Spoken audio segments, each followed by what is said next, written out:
Les amis, ravi de vous retrouver, aujourd'hui pour une nouvelle vidéo et dans cette vidéo, on va parler, des Gunners d'Arsenal et notamment leur défense que je trouve particulièrement, efficace cette saison. J'aurais pu aussi parler, de Liverpool, mais Liverpool, c'est un style défensif assez, différent. J'y consacrerai peut-être, une vidéo prochainement, mais le système défensif d'Arsenal et le système mis en place par Mikel Arteta, notamment est particulièrement, intéressant. On va parler des coups de pied arrêtés avec ce fameux coach français qui initie les défenseurs d'Arsenal à monter sur les corners notamment, où Arsenal a marqué d'innombrables buts sur phases arrêtées cette saison, mais on va aussi parler des phases de relance, puisque plus que la solidité défensive, c'est vraiment les phases de relance qui m'impressionnent énormément du côté d'Arsenal cette saison. Alors la saison des Gunners est encore très bonne, mais il leur manque encore ce step pour pouvoir être leader de Première Ligue, pour pouvoir être leader de la saison régulière en Ligue des Champions. C'est encore une très bonne équipe, sûrement top 3 des meilleures équipes européennes cette saison, mais il manque ce truc pour devenir la meilleure équipe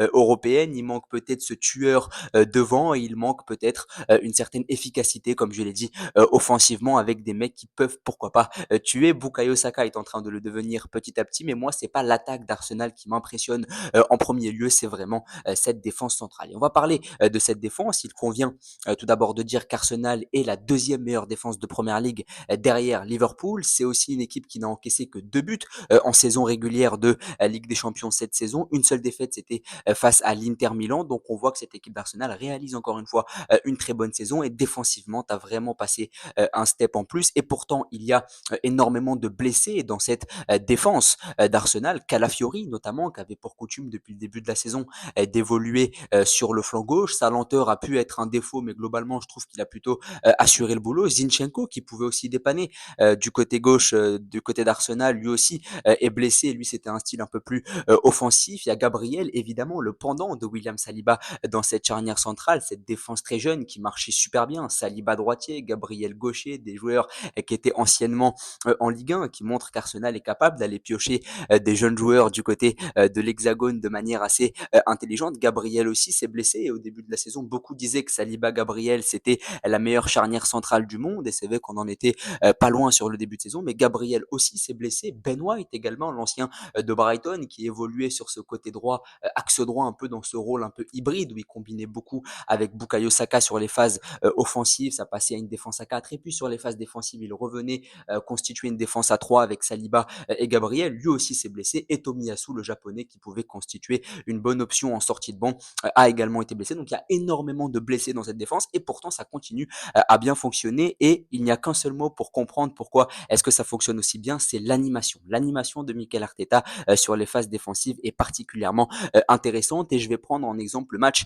notamment face à l'AS Monaco où cette équipe d'Arsenal s'est présentée avec Saliba, Kivior, le jeune Lewis Kelly sur le côté gauche et Thomas Partey dans ce rôle un peu hybride sur le côté droit. Il y avait des phases durant lesquelles Arsenal était sur une défense à 4 avec le jeune Lewis Kelly arrière gauche, avec une charnière Saliba Kivior et à droite Thomas Partey en vrai latéral droit pour combiner avec Bukayo Saka. Mais il y avait aussi ce système très modulable. Je parlais de cette modulation de certains systèmes défensifs, notamment du côté de l'Inter Milan où j'étais allé voir le match. Je parlais que des fois ça pouvait jouer à 3 puis devenir ensuite une défense à 4. Ben, c'est la même chose du côté d'Arsenal où c'est une défense à 4 a priori, mais ça peut rapidement se moduler en une défense à 3 et on l'a parfaitement vu face à Monaco avec Lewis Kelly qui devenait vraiment piston gauche, qui occupait tout le côté et cette charnière centrale Saliba, Kivior, Thomas Partey avec un milieu de terrain double pivot Rice et Merino. Rice pour venir fermer sur les phases défensives, Merino dans un rôle un peu plus créatif, Odegaard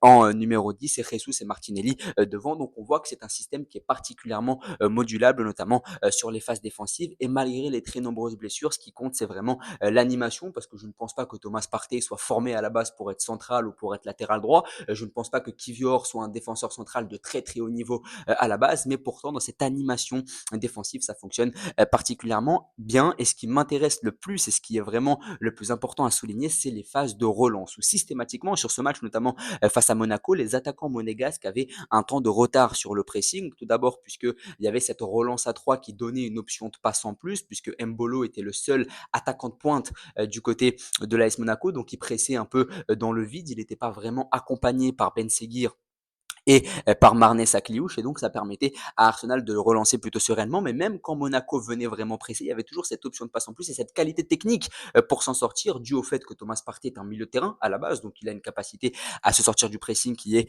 beaucoup plus facile. Et donc on voit que cette équipe d'Arsenal sur les phases de relance c'est particulièrement impressionnante, avec aussi William Saliba qui est un défenseur central qui est capable de porter le ballon.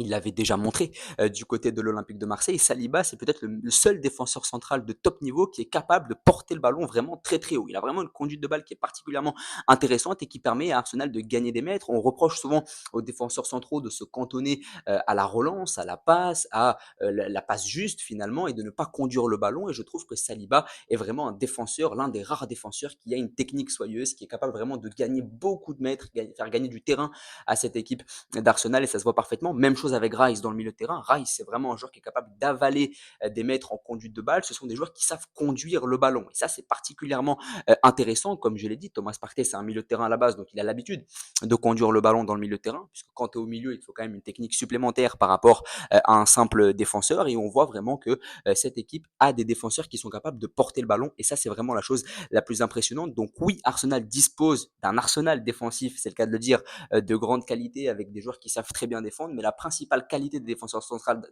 centraux d'Arsenal, pardon, c'est de savoir particulièrement bien relancer. C'est pour ça qu'ils sont d'ailleurs allés chercher Ricardo Calafiori, puisque Calafiori, c'est un joueur qui est très, très, très, très juste techniquement. C'est pour ça qu'ils n'ont pas hésité à dépenser beaucoup de millions pour se l'octroyer, tout simplement parce qu'Arsenal cherche des joueurs qui savent manier le ballon en défense. Et on est peut-être sur une nouvelle ère du football avec des défenseurs centraux qui savent manier le ballon, qui savent le porter. Et c'est vraiment ce que je voulais dire. C'était un débat un peu plus philosophique sur le fait que les défenseurs centraux aujourd'hui savent particulièrement porter le ballon. Ils doivent porter le ballon, ils doivent disposer d'une certaine technique pour sortir du pressing adverse, avec ce football où on presse de plus en plus, avec ce gegenpressing qui se démocratise de plus en plus, notamment du côté de l'Angleterre, dans les championnats à haute intensité. Bah, tu as besoin de ces défenseurs centraux qui sont capables de sortir du pressing adverse qui est particulièrement pesant, et qui sont capables de conduire le ballon. Et c'est en ce sens-là qu'Arsenal prend très peu de buts, puisque forcément, quand tu monopolises le ballon, quand tu as une capacité à relancer proprement, et bien forcément, tu prends moins de buts puisque tu joues plus haut, donc forcément le ballon